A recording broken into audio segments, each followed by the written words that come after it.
Litanie des transfigurés. Une nuée lumineuse les couvrit de son ombre. Évangile selon saint Matthieu, chapitre 17, verset 5. Son prénom est Marie, la bien-aimée du Père, et sa vie rayonne de l'humilité de Dieu. Son prénom est Paul, l'avorton de Dieu, et sa vie rayonne de la puissance de Dieu qui se déploie dans la faiblesse humaine. Son prénom est Marie-Madeleine, l'apôtre des apôtres, et sa vie rayonne du Christ vainqueur de la mort. Il y a aussi Blandine, la jeune martyre de Lyon, sa vie rayonne de la fidélité de Dieu dans nos épreuves. Benoît, le père des moines, sa vie rayonne de la présence de Dieu dans notre solitude. François, le chevalier d'Assise, sa vie rayonne de la pauvreté de Dieu. Dominique, le prêcheur infatigable, et sa vie rayonne de la puissance de la parole de Dieu.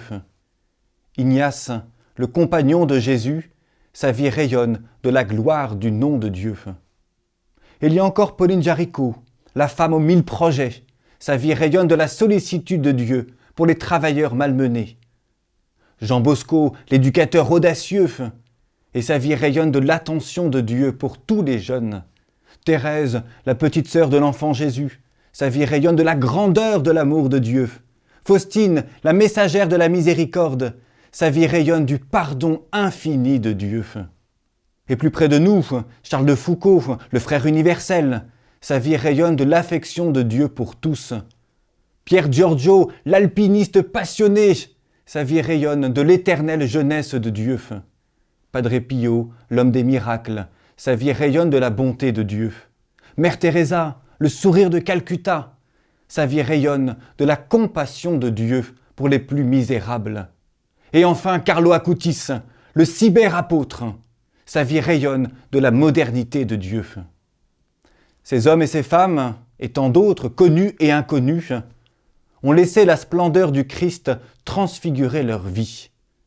Telle une immense symphonie de lumière, chacun de leurs visages reflète la sainteté de Dieu et transmet ses promesses pour notre monde et notre temps. À leur exemple, vivre, c'est laisser Jésus, lumière du monde, transfigurer nos vies. N'est-ce pas la mission à laquelle le Seigneur nous appelle ? Osons nous engager.